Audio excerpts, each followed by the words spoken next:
Students, आज हम करेंगे चैप्टर लोगरिथम। सबसे पहले हम करेंगे इसकी डेफिनेशन।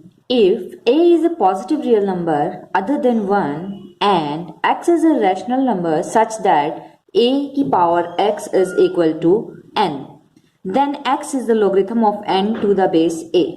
मीन्स क्या मतलब है इसका? अगर मान लो कोई भी नंबर है, हमने इस फॉर्म में लिख दिया, ये जो फॉर्म है वो एक्सपोनेंशियल फॉर्म कहलाती है। ठीक है, तो जो x है, यहाँ पे जो x गिवन है, x क्या कहलाएगा? x is equal to logarithm of n to the base a। ये जो नंबर यहाँ नीचे लिखा होता है इसे हम कहते हैं बेस। ओके, ये दो फॉर्म है हमारे पास, एक है लोगरिथम फॉर्म और एक है एक्सपोनेंशियल फॉर्म। लोगरिथम फॉर्म को हम कैसे रीड करेंगे? x is equal to logarithm of n to the base a, और ये है exponential form a raise to power x is equal to n। ये जो दोनों फॉर्म है ये क्या है? इंटर कन्वर्टेड है। मीन्स हम इस फॉर्म को इसमें कन्वर्ट कर सकते हैं और इस फॉर्म को इसमें कन्वर्ट कर सकते हैं। एग्जाम में ये क्वेश्चन आता है आपके, लोगरिथम फॉर्म को कन्वर्ट करो, चेंज करो एक्सपोनेंशियल में, और एक्सपोनेंशियल फॉर्म को लोगरिथम फॉर्म में। और कन्वर्ट करने के लिए आप इन दोनों, आपको इनकी फॉर्म पता होनी चाहिए कि लोगरिथम फॉर्म को हम कैसे लिखते हैं और एक्सपोनेंशियल फॉर्म को कैसे लिखते हैं। इसके बाद बात आती है इसके स्टैंडर्ड रिजल्ट्स की। इसके 4 स्टैंडर्ड रिजल्ट हैं। सबसे पहले logarithm of 1 is equal to 0। अगर कहीं भी आपको लोगरिथम 1 की वैल्यू फाइंड आउट करनी है तो वो ऑलवेज क्या होगी? 0।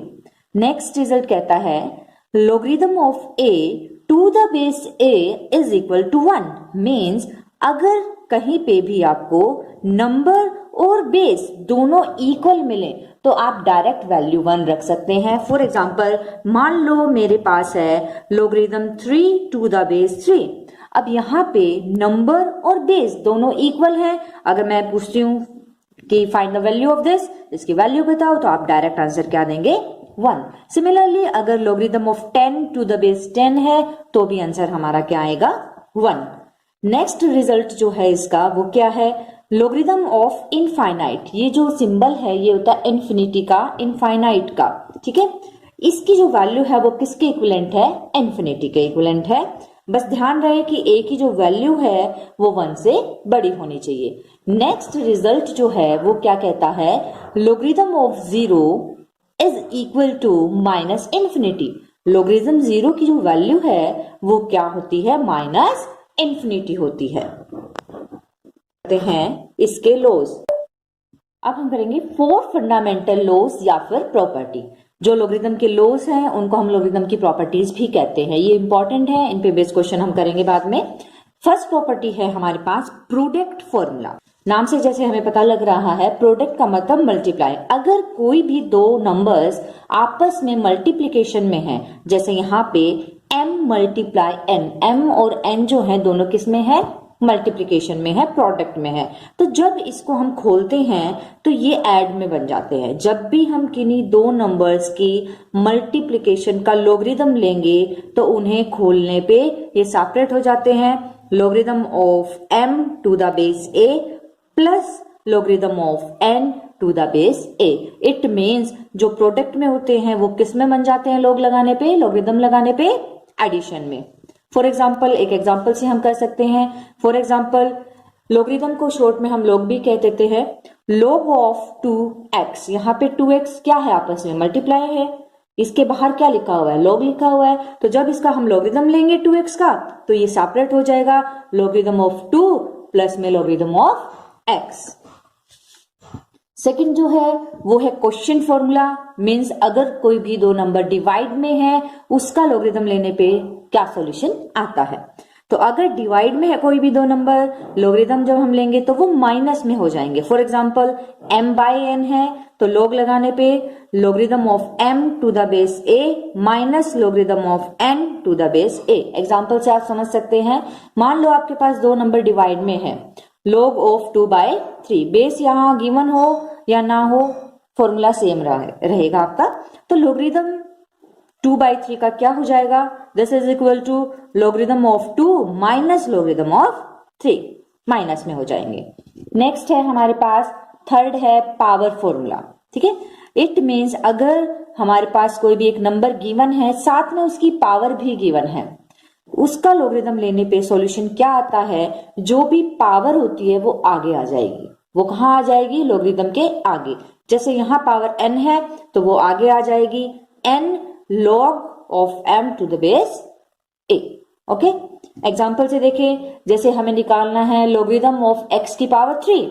यहाँ x की कितनी पावर दी हुई है, 3 दी हुई है। तो जब इसको हम सोल्व करेंगे, पावर कहाँ आ जाएगी, आगे, तो पावर यहाँ आएगी, तो ये बन जाएगा 3 log x। ओके, नेक्स्ट है fourth base changing formula. Base changing का क्या मतलब है, जैसे मान लो हमें दे दिया logarithm of m to the base b। मुझे क्या करना है, ये जो बेस b है ना, इसको चेंज करना है a में, यानी कि बेस को बदलना है, बेस को चेंज करना है। तो जिसमें भी हमें बेस को चेंज करना है, मान लो मुझे इसको a में चेंज करना है, ठीक है, तो फॉर्मूला क्या हो जाएगा, log of m to the base a divide by log of b to the base a। Example से देखें, जैसे यहाँ पे मेरे पास एक है log of 2 to the base 3। यहाँ बेस कितना दिया हुआ है, 3। मान लो मुझे 3 की बजाय 10 चाहिए, ठीक है, तो इसको हमें चेंज करना है, इस बेस को 3 से किस में चेंज करना है, 10 में। तो ये किसके इक्विवेलेंट हो जाएगा, log ऑफ जो ये नंबर होता है यहाँ पे, log of 2 to the base 10, फिर इस बेस के साथ log of 3 to the base 10। तो इस तरह से हम क्या कर सकते हैं, बेस चेंज कर सकते हैं। तो ये 4 प्रॉपर्टीज थी। इसके बाद हम कुछ एग्जाम्पल करेंगे कन्वर्जन के, ये आपके एग्जाम में आ सकते हैं। कैसे कन्वर्ट करना, अभी मैंने आपको 2 फॉर्म बताई थी, एक तो बताई थी लोगरिथम फॉर्म, एक बताई थी एक्सपोनेंशियल फॉर्म।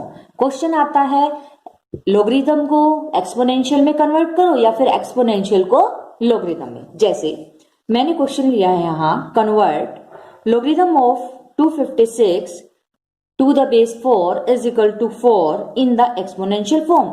ये कौन सी फॉर्म है, देख के ही आपको पता लग रहा है ये लोगरिथम फॉर्म है। हमें इसको कन्वर्ट किस में करना है, एक्सपोनेंशियल में। उसके लिए तो मुझे दोनों फॉर्म का पता होना जरूरी है। ये होती है हमारे पास लोगरिथम फॉर्म, ये होती है एक्सपोनेंशियल फॉर्म। तो बाय डेफिनेशन, ये डेफिनेशन है कि ये दोनों इक्विवेलेंट होते हैं। क्या करेंगे हम, कंपेयर कर लो, जो चीज मुझे गिवन है, यहां मुझे क्या गिवन है, ये जो वैल्यू है वो क्या होती है, n। जो लोग के आगे वैल्यू है वो किसके इक्वल होगी, n। तो n की जो वैल्यू है वो क्या है, 256। जो बेस होता है उसको हम a कहते हैं। यहाँ बेस कितना है, 4, तो हमारे पास a की वैल्यू आ गई 4। जो इक्वल में होता है वो x होता है, तो यहाँ इक्वल में 4 है, तो हमारी x की जो वैल्यू है वो कितनी आ गई, 4। तो मुझे तीनों वैल्यू यहाँ से पता लग गई हैं, a, n एंड x। तो हम एक्सपोनेंशियल फॉर्म में इसको पुट कर देंगे। कैसे पुट कर देंगे, वो आपको दिख रहा है, फॉर्मूला आपको पता है एक्सपोनेंशियल फॉर्म का।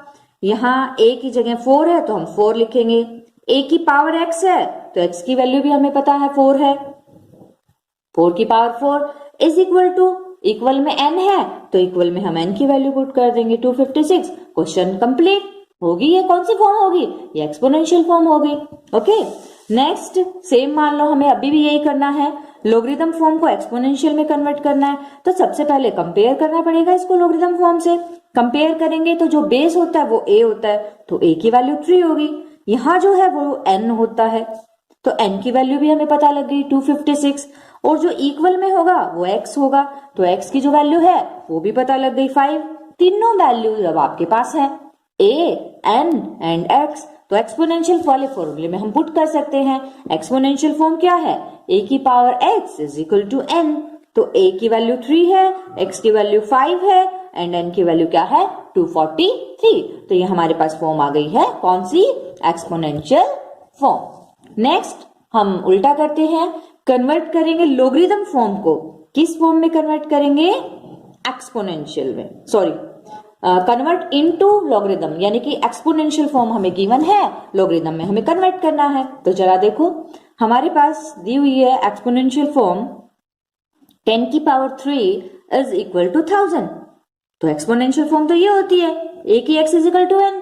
कंपेयर करते हैं, चलो देखो, जो पावर में होता है वो x होता है, तो x की वैल्यू तो 3 है, यहाँ पे a होता है तो a की जगह क्या है 10 है, तो a की वैल्यू 10 इक्वल में n, तो यहाँ इक्वल में 1000 है, तो n की वैल्यू भी हमें पता लग गई, 1000 आ गई। हमें पुट किस में करना है, किस में बदलना है, लोगरिथम फॉर्म में बदलना है। तो लोगरिथम फॉर्म क्या होती है, log of n to the base a is equal to x। तो इसमें हमें सारी वैल्यूज पुट कर देंगे, a बेस है तो बेस 10 है, यहाँ 10 लिखा, नंबर 1000 है तो नंबर की जगह 1000 लिखा, इक्वल में x है तो x की वैल्यू क्या है 3 है। तो ये क्या था, ये कन्वर्ट किया है हमने एक्सपोनेंशियल फॉर्म को लोगरिथम फॉर्म में। तो चाहे एक्सपोनेंशियल को लोगरिथम में बदलना हो या लोगरिथम को एक्सपोनेंशियल में बदलना हो, बस आपको दोनों फॉर्म पता होनी चाहिए। अगर आपको दोनों फॉर्म पता है तो आप कंपेयर कर सकते हो, कंपेयर करके a, n एंड x इन तीनों की वैल्यूज कंपैरिजन से हमें पता लग जाएंगी और दूसरे में हम क्या कर देंगे, पुट कर देंगे। तो आज वाला टॉपिक यही है।